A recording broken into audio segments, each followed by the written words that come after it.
So it's dawn again, and honestly, what can you say other than maybe Viva la España? So we know this must be like Groundhog Day if you watch last year's videos, but genuinely, our biggest decision here is, do we go to the supermarket this way, or this way, or this way? What do you think today, Rona?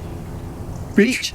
We would say that the biggest benefit of being in Spain in January is the sun and the outdoor life. Yeah, the outdoor lifestyle, that's the thing. So back home in the Highlands in January, you know, we're not donning the kilt and the boots and hunting the haggis, storming the hills and things, you know. That's a summer pastime. More often we're tottering down to the shops, trying not to slip in the ice. You know, It's quite a tense thing actually going out, you know. But here we can walk about, you know, even going to the supermarket, we're doing about 2.5 kilometres a day. Yeah. You know, it's that kind of level, you know. Time for another gratuit. Time for another gratuit. What are you going to say? Time for another beach shop. And because we're not thinking about going to attractions or visiting things, we are genuinely wandering, aren't we? Yeah, wandering miles. We find it fascinating. Those are oranges. Oranges! €3 flip-flops. Cheapskate. Yeah, did I mention there your flip-flops? They are not. It's a wonder we do, don't we? Yeah. There's some really beautiful little bits in the coffers, and it just gives us a kick every time we see them, doesn't it? Lovely little lanes and alleys and churches and things like that. Love this little lane. Yeah, it's beautiful, isn't it? Love this one as well, eh? Yeah, it's beautiful. This is the street where they had the fires last week, isn't it? Yeah. We did wonder, because the fires were just in a bed of sand, but it looks like they have had to retar, isn't it? So we're just enjoying our traditional pre-making lunch beer, aren't we? But I just wanted to mention, can you see the different colours? Go away. Yeah, so when we go home, I'm usually so brown, but within hours of getting back to the UK, somebody will ask us where we've been or where I've been, and I always say Spain. Then they turn to Rona and ask where you've been, don't they? I don't tan. No, and you're wearing factor 50 as well. Yeah. That's what it is, really. So what we're going to do is the cod and chorizo, which is a really good one if you don't like fish, and Rona doesn't. But she does like this, don't you, Rona? Yep, she likes this one. So this is our ingredients. We've got olive oil. We have cod fillets. Now this is actually cod loin cut in half, because I like it to be nice and thick, because we're going to cook this for an hour for the flavours to mix. We've got a clove of garlic which is sliced, about 75 grams of chorizo, some white wine now, a couple of tablespoons, not this whole thing. We've got a few basil leaves, and we've got a lemon. We're going to use some lemon juice at the end to serve this. Now the whole thing about this for me is the assembly and the ramosca, so let's do that. So in the ramosca, a splash of olive oil, put the cod in, salt and pepper. What I like to do is get all these tomato pieces spread evenly around the cod. And then we'll get our garlic sort of spread out in much the same way. Now the key to this for me really is getting at least 3 bits of that chorizo on top of the cod, because that's really going to flavour that. And the rest of it just scatter around. Basil leaves on top. And then we're going to put a scoosh of white wine in, probably about 2 tablespoons. Just bang the ramosca lid on, cook for an hour. Now one of the great things about the ramosca is it's one pot, bit of lemon on top of that, going to be great. So it's the next day, because we don't want to be getting that YouTuber burnout, do we, Rona? Oh no, very still. Heaven forbid, eh? So our last video said, while we're in this quiet place, because we're going to a busier place after this, that every video we try to do a little bit about lifestyle and cooking, a little bit about things we tried out in the UK, and how they're working in practice here, and a little bit about cost. Now Claire in the comments asked a question about prepping the van. There is no real prep, but there's things we take that we probably wouldn't take at home. Yeah. So we'll look at that. But first let me mention the gas arrangement we looked at in the last video, which basically allows us to use a Spanish gas bottle, even though we've got fixed LPG tanks in this van. Now the LPG lasted about 2 weeks, almost exactly 2 weeks, and then it ran out. That gas bottle has kicked in. Our gas gauge is reading empty, but we do have gas heating, so it works. Now van prep, nothing other than you would do for any long journey, fluids and so on. The thing is, these vans are designed to run between services, doing many, many more miles than we're putting on them. So I've had about nothing in over a 2-year period. But there are a couple of things that are temperature related I think are worth mentioning.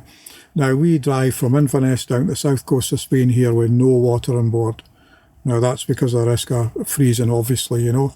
Now, even in the March, going back home last year, between Haro and Santander in northern Spain, the temperature dropped to -5. So it's definitely worth considering.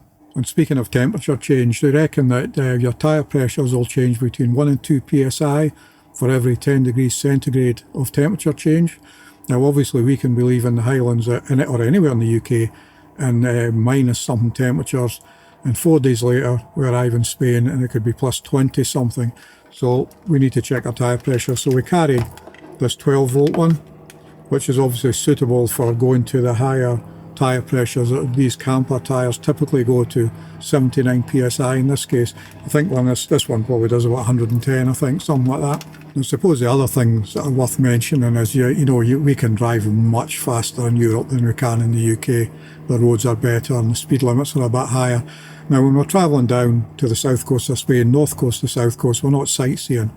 We're trying to cover the ground as fast as we can, so we always use toll roads. And we are travelling at 75 miles an hour, 120 kph speed limit, and we're getting through a lot more AdBlue than we do at home. I'd expect to get about 300 miles to a litre of AdBlue, and we get way less of that than that travelling at those speeds. It's just worth making sure you're filled up. And I suppose the only other thing really is that we carry all the safety requirements for every European country, because we go to other countries as well. And that obviously is the 2 safety triangles. You've got a bulb kit, fluorescent vest, first aid kit, all that sort of stuff. And we always put the beam deflectors on the lights so we don't dazzle. Now, I think 3 times when I've been putting them on at the ferry port, I've had people come up to me and say, we've been driving in Spain for 25 years and we've never put these on, And I think the laws actually don't dazzle. I don't know for sure. I think it's don't dazzle. But we're going through a lot of tunnels and your lights have to be on in the tunnels. So we just think it's common courtesy to do it, law or not. Okay, so let's look at one of the things we tried in the UK, because that has been a success. So we've always carried this little battery charger with tabs fitted to the battery so we can plug it straight in. The reason being, if your van's lying for a few weeks unused, the battery does get depleted. But this year we've bought this 20 watt Voltec solar panel, which is inside the windscreen there, in here. So basically blue says it's in the sun, red says it's charging, and green says the battery is fully charged, and that has been on. That has brought the battery up to full charge. Morning, supermarket walk again. Yeah, so cost to be here. Oh, incidentally, somebody had a bit of a go at us last week about, because we have to budget, which is a bit strange, I think. Not a problem deleted, But the fact is, we're not fully retired. We still have to work, and obviously, the less we spend, the less we have to work. And I don't know about you, but I'd rather be sitting in Spain having a cold beer with a book in a January and February rather than being at home defrosting a car every morning. So that's why we do it. I should say many years ago, and for various reasons, we decided to reshape our lives so that we could do more travelling and less working. And nowadays, we decide when we work and who we work for and how long we work at the thing, Often we've worked in campsites and things like that, Keep it to a minimum, that's the thing. So we might expand a bit more on how we're able to do this, Yeah. Because we don't have state pension yet, we're still some years off it, and we don't have company or public sector pensions because we just didn't do the type of jobs that did that. No. Well, you I did, but mine isn't worth talking about. Yeah, you get about £1,000 at age 65 a year, something like that. So we might expand on that a wee bit, but it revolves a lot around you getting ill and deciding that our life priorities were going to change. And things we learned from much older people we met travelling. Mm-hmm. Yeah. That's part of it, So anyway, what does it cost us to be here? So last week we looked at, it cost us £2,000 to get from the Highlands to here and back. Not stay here, but get here and back. And that's the ferry, it's the tolls, it's the fuel, travel insurance and so on, Yeah. And the ferry is half of that. Now, if you were to use a different ferry or drive through France, it alters for everybody, And we don't normally look at it like that, do we? No. We normally just round up the whole cost and we estimate it out, and then we basically go out and earn what we need to do it, really, and because we have to. But the other way to look at it is, if it costs you X amount to get here and back, what would it actually cost you to be here on this quiet campsite? Yeah. In the quiet area, it's very different, So we've got the campsite. Now, you could wild camp, It wouldn't cost you anything. No.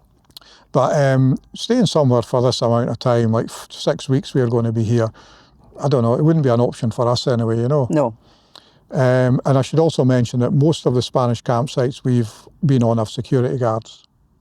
Aye, that's right. Yeah. They do. Yeah. Yeah, we might have been in one or two in the boondocks out in the mountains somewhere that don't, but anything near a town, they have got it, you know.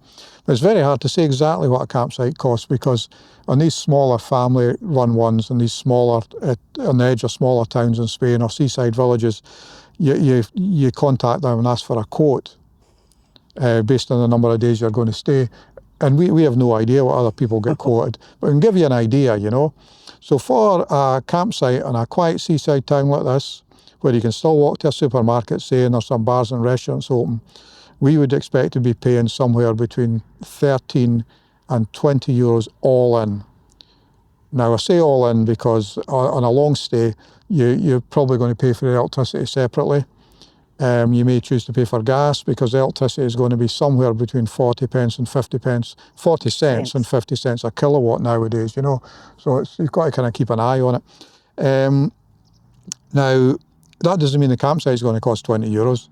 The campsite could be 13 to 17 euros, say.